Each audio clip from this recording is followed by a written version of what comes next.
ఇప్పుడు మనము hot temperature సమ్మర్లో ఉన్నామన్నమాట. ముఖ్యంగా ఈ సమ్మర్స్లో మనకి ఎక్స్ట్రీమ్ క్లైమాటిక్ టెంపరేచర్ పెరిగిపోతుంది. మనం 45, 46, 47, 48 వరకు కూడా చూస్తున్నాం. సో మన బాడీ టెంపరేచర్ అనేది యూజువల్గా 98.6 డిగ్రీస్ ఫారెన్హైట్ ఉండాలన్నమాట. దీనికంటే మనకు ఒక 0.9 డిగ్రీస్ ఫారెన్హైట్ పెరగచ్చు, లేకపోతే 0.5 డిగ్రీస్ సెల్సియస్ అనేది పెరగచ్చు అనమాట. ఇంతకన్నా ఎక్కువ పెరగకూడదు. ఒకవేళ మన బాడీ టెంపరేచర్ కనుక ఎక్కువ పెరిగితే మనకి మెటబాలిజం అనేది స్లోగా అవుతుందన్నమాట. బాడీలో టెంపరేచర్ పెరిగిపోయి హైపర్థర్మియా అవుతుంది.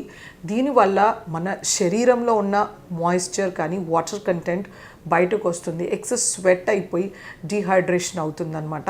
మన శరీరానికి కావాల్సిన ఇంపార్టెంట్ ఎలక్ట్రోలైట్స్ సోడియం, పొటాషియం అనేది మన శరీరంలో నుండి బయటకు వస్తుందన్నమాట.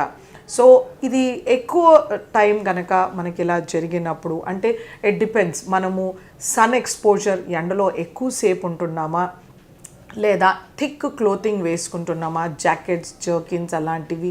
కొంతమంది యంగ్స్టర్స్ జీన్స్ జాకెట్ కానీ ఇంకా ఫ్యాషన్ కోసం రకరకాల థిక్ క్లాతింగ్స్ వేసుకుంటూ ఉంటారు, or full sleeves with thick or black colour which attracts the heat అనమాట.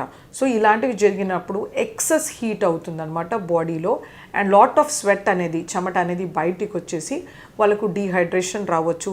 అలాగే వాళ్ళకి సన్ స్ట్రోక్ కూడా వచ్చే ఆస్కారం ఉంటుందన్నమాట. దీంతో వాళ్ళకి విపరీతమైన తలనొప్పి రావడము, ఫీవర్ రావడం కానీ, సివియర్గా వామిటింగ్స్ అవ్వడము. ఫస్ట్ ఆఫ్ ఆల్ వాళ్ళ శరీరం వాటర్కి డిప్రైవ్ అవుతుంది, సరి అయిన రీప్లేస్మెంట్ లేకపోతే. సెకండ్ థింగ్ వచ్చేసి వాళ్ళకి వామిటింగ్లో excess potassium and sodium losses ఉంటాయన్నమాట, ఇంకా వీక్గా అవుతారనమాట.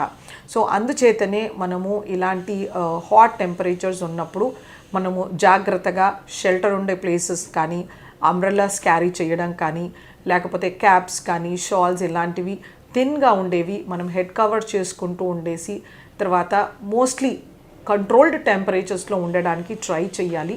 కొద్ది రకాల ఫుడ్ ఐటమ్స్తో మన బాడీ కూల్ అవుతుందన్నమాట. ఫస్ట్ ఆఫ్ ఆల్ మన వాటర్ అనేది సూపర్ కూలెంట్, ఇది యూనివర్సల్ సాల్వెంట్ అంటారు. సో కుండలో నీళ్ళు తాగితే మనకు శ్రేష్టమైన మినరల్స్ అనేవి లభిస్తాయి అన్నమాట. సో ప్రతిరోజు ఈ ఎండాకాలంలో కుండకి మనం ఒక తడి బట్ట చుట్టేసి దానికి గాలికి పెట్టి ఈ వాటర్ని ఫ్రీక్వెంట్గా తీసుకోవచ్చు. కావాలంటే మనం కొంచెం నిమ్మరసం వేసి కానీ, సబ్జా సీడ్స్ కానీ వేసి కూడా తీసుకోవచ్చు. సో మన బాడీ టెంపరేచర్